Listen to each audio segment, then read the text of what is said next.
This is Clarence Hill and Charean Williams coming to you from AT&T Stadium after another Cowboys loss. The fifth straight loss of the season. They won the first two. They've lost 5 straight since Tony Romo went down with a fractured collarbone.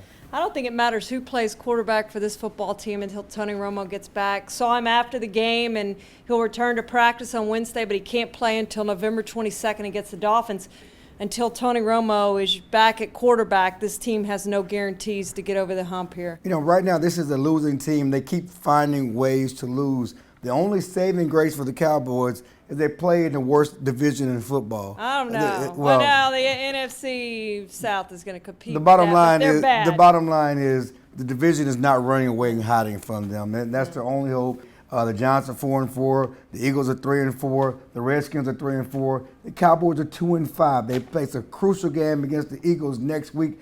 It's a game they have to win if they realistically want to get back into this thing until Tony Romo comes back. But again, they keep finding ways to lose. They finally break their drought of not having a turnover with a big interception by Greg Hardy that gives them a lead late in the game. The defense, which has played well most of the game, only gave up 13 points, but it gave up a crucial field goal drive at the end of the game for the Seattle to win it. Yeah, it's just unbelievable. Like you said, they are finding ways to lose, no question about that. And, you know, you look at Matt Castle and what he's done at quarterback, and it hasn't been good enough. And I know this defense is good. There's no question about that. But you can't pass for under 100 yards and expect to win a football game in the National Football League. That's not the way it works. And I think we all expected more from them with Des Bryant coming back, and even with Richard Sherman, one of the best corners in this league, shadowing him the entire game. I think we still expected more for him than what we saw, and more out of this passing game than what we saw. Yeah, and that's because we expected Dez to be Superman, but he hasn't played in 7 weeks. He didn't really do much in training camp because he was hurt.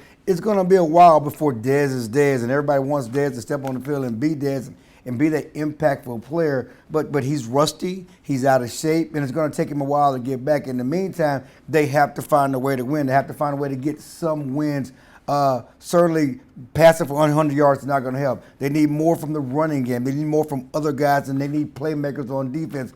You saw why they like Greg Hardy. He is a playmaker, but they need more guys to help. And until this thing comes together, you know, it's going to be a hope and a prayer for these Cowboys, and they're running out of both right now. Well, you know, the other thing is when you're losing, everything is magnified. And I think we look at the Joseph Randle situation, which we talked to Jerry about Randle's mental health after the game, and they are going to be patient with them. But you look at Randle and Hardy's situation on the field last week, and Des Bryant in the locker room after getting irritated.